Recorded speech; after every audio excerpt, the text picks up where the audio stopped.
मित्रों नमस्कार, मैं ओपी शर्मा, एस्ट्रोलॉजर। ज्योतिष ज्ञान की इस यूट्यूब चैनल नए विद्या ज्योतिष परामर्श केंद्र में आपका हार्दिक स्वागत है। जैसे कि आप जानते हैं, कुंडली के द्वादश भाव में विभिन्न ग्रहों की स्थिति होने पर क्या फलित होता है, उसके बारे में हम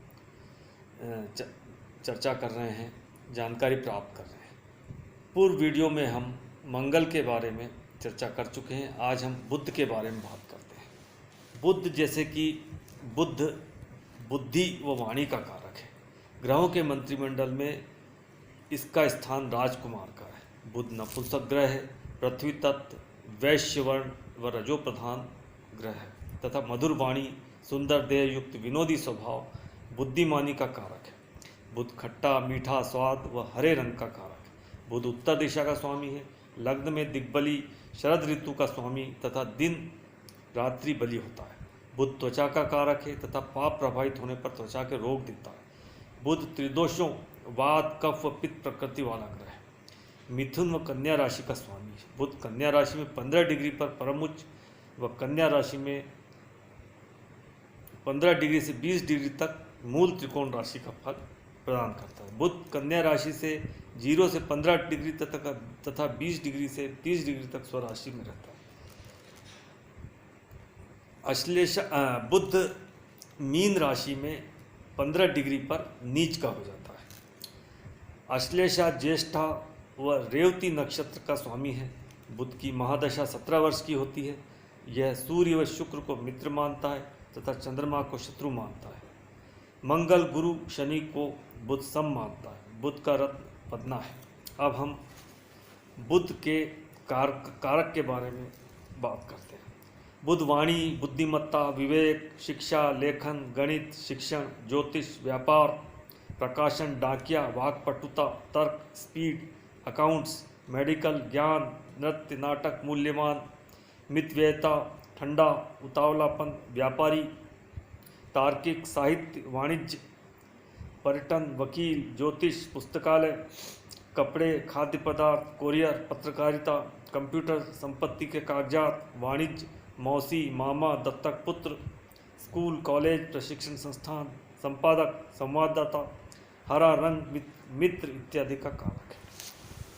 अब हम बुध के विभिन्न भाव में स्थित होने पर क्या फलित होता है समझते हैं।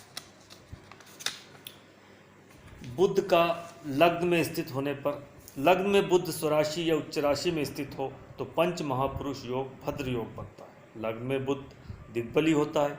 लग्न में बुध जातक को बुद्धिमान बनाता है।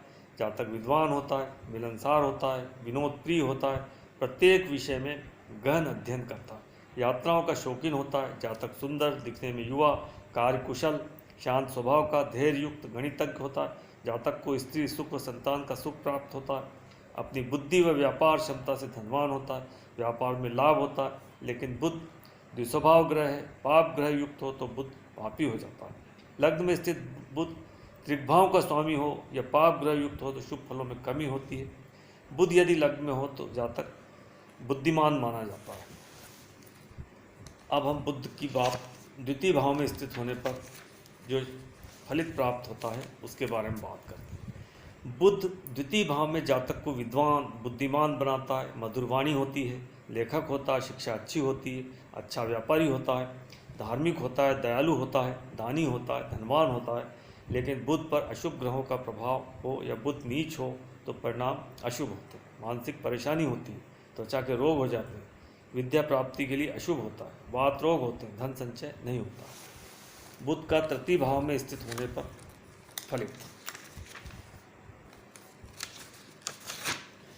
बुध का तृतीय भाव में स्थिति होने पर जातक बुद्धिमान होता है, अच्छा संपादक होता है, लेखक होता है, कवि बन सकता है, शिक्षा के प्रति लगाव अधिक होता है, चतुर होता है, अपने कार्यों को बड़ी गंभीरता से करता है, सफल व्यापारी होता है, मित्र अधिक होते हैं, पड़ोसियों से मधुर संबंध होते हैं, यात्राएं अधिक करता है, धनवान होता है, गुणवान होता है, अच्छा गणितज्ञ होता है। शुभ ग्रहों से युति दृष्ट हो तो भाई दीर्घायु होते हैं।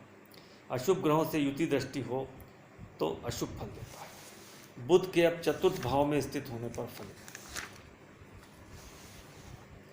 चतुर्थ भाव में बुध स्थित हो तो व्यक्ति बुद्धिमान होता है, विद्वान होता है, भाग्यशाली होता है, अच्छा वक्ता होता है, संगीत प्रिय होता है, दयालु होता है, परोपकारी होता है, शिक्षा अच्छी होती है, यात्राएं अधिक होती है। यदि बुध स्वराशि या उच्च राशि में हो तो यह भद्र योग नामक पंच महापुरुष योग बनता है। जीवन में सभी सुख सुविधाएं प्राप्त होती, लेकिन बुध अस्त हो या नीच हो, पाप ग्रहों से युद्ध दृष्ट हो तो व्यक्ति बुद्धिहीन होता है, सरकार से दंड भय रहता है, विश्वासघाती भी हो सकता है। बुध का पंचम भाव में स्थित होने पर परिणाम। पंचम भाव में बुध स्वराशि, उच्च राशि या मित्र राशि में हो या शुभ ग्रहों से दृष्टयुत हो तो जातक शिक्षित, बुद्धिमान, विद्वान होता है, जातक अच्छा लेखक होता है, कवि होता है, संगीतज्ञ बन सकता है, जातक की संतान सुयोग होती, मंत्री बन सकता है, अच्छा सलाहकार होता है, मित्र अधिक होते हैं। लेकिन बुध नीच हो, अस्त हो, पाप प्रभाव में हो तो विपरीत परिणाम होते हैं। पंचम भाव बुद्धि का भाव भी माना जाता है, और वहाँ पर बुद्धि यदि होता है तो उसके बहुत शुभ परिणाम प्राप्त होते हैं। जातक बहुत बुद्धिमान होता है, शिक्षा अच्छी होती है। अब बुध का हम षष्ठम भाव में स्थित होने पर फलित। षष्ठम भाव में बुध हो तो जातक की शिक्षा में रुकावट आती है, बुद्धिहीन होता है, त्वचा के रोग हो जाते हैं, पेट से संबंधित रोग होते हैं, गुप्त अंगों से संबंधित रोग होते हैं, परिवार के सदस्यों में लड़ाई झगड़े होते हैं। यदि बुध स्वराशि, उच्च राशि या शुभ ग्रहों से दृष्टयुत हो तो अशुभ फलों में कमी आ जाती है। बुध का सप्तम भाव में स्थित होने पर फल। सप्तम भाव में बुध हो तो जीवन साथी मधुरभाषी, सुंदर, गुणवान होगा, जीवन साथी धनी घर का होगा, आत्मसम्मान अधिक होगा, बुद्धिमान, विद्वान, सुसंस्कृत होगा। लेकिन शनि की युति या दृष्टि वैवाहिक संबंधों में कमी करती, शारीरिक संबंधों में हानिकारक होता है। पाप ग्रहों की दृष्टि युति होने पर जीवन साथी चालाक, स्वार्थी होता है, जिसके कारण वैवाहिक जीवन में परेशानी होती है, त्वचा संबंधी रोग हो जाते हैं। अष्टम भाव में बुध के फलित। अष्टम भाव में बुध शिक्षा प्राप्ति में रुकावट का सूचक होता है, जातक धूर्त होता है, झूठ बोलने वाला होता है, गुस्से वाला होता है, मानसिक पीड़ा युक्त होता है, त्वचा संबंधी रोग होते हैं, नर्वस सिस्टम खराब होता है, अविश्वासी होता है। यदि बुध स्वराशि या उच्च राशि में हो या शुभ ग्रहों से दृष्टयुत हो तो अशुभ फलों में कमी होती है, वसीयत से संपत्ति, धन प्राप्ति होती है, दीर्घायु होता है। अब बुध के हम नवम भाव में परिणाम क्या होते हैं समझते हैं। नवम भाव में बुध हो तो जातक बुद्धिमान, विद्वान होता है, शास्त्रों का ज्ञाता होता है, धार्मिक होता है, भाग्यवान होता है, धनवान होता है, जातक शिक्षक, लेखक, कवि, संगीतकार, गायक हो सकता है, जातक की ज्योतिष पराविद्या में रुचि होती है, पिता का भक्त होता है, अच्छा वक्ता होता है, जातक दयालु होता है। यदि बुध नीच हो, अस्त हो या पाप ग्रहों से दृष्टयुत हो तो विपरीत परिणाम प्राप्त होते हैं। बुध का दशम भाव में स्थित होने पर फलित। दशम भाव में बुध उच्च राशि में या स्वराशि में स्थित हो तो पंच महापुरुष योग भद्र योग बनता है, जातक बुद्धिमान, विद्वान व यशस्वी होता है। दशम भाव में बुध अमल कीर्ति योग भी बनाता है, जातक प्रसिद्ध होता है, जातक भाग्यशाली होता है, जातक को जमीन, जायदाद, वाहन, सुख की प्राप्ति होती है, शिक्षा अच्छी होती है, माता का प्यार अधिक प्राप्त होता है, जातक धार्मिक होता है, जातक सत्ता में उच्च पद प्राप्त करता है, या जातक के सफल राजनीतिज्ञों से मधुर संबंध होते हैं, जातक अच्छा ज्योतिषी बन सकता है, जातक को व्यापार में या नौकरी में सफलता प्राप्त होती। यदि बुध नीच राशि का हो, अस्त हो या पाप ग्रहों से पीड़ित हो तो परिणामों में कमी आ जाती है। अब बुध का एकादश भाव में स्थिति। एकादश भाव में बुध स्वराशि, उच्च राशि, मित्र राशि में हो या शुभ ग्रहों से दृष्टयुत हो तो जातक बुद्धिमान, विद्वान, सुंदर, स्वस्थ होता है, जातक शास्त्रों का ज्ञाता होता है, ईमानदार, चरित्रवान होता है, धनवान होता है, व्यापार में सफलता प्राप्त होती है, जातक लेखक, शिक्षक, ज्योतिष से धन लाभ प्राप्त करता है, जातक की संतान अच्छी होती है। यदि बुध नीच हो, अस्त हो या पाप ग्रहों के प्रभाव में हो तो विपरीत परिणाम प्राप्त होते हैं। अब हम बुध की स्थिति कुंडली के अंतिम भाव द्वादश भाव में समझते हैं।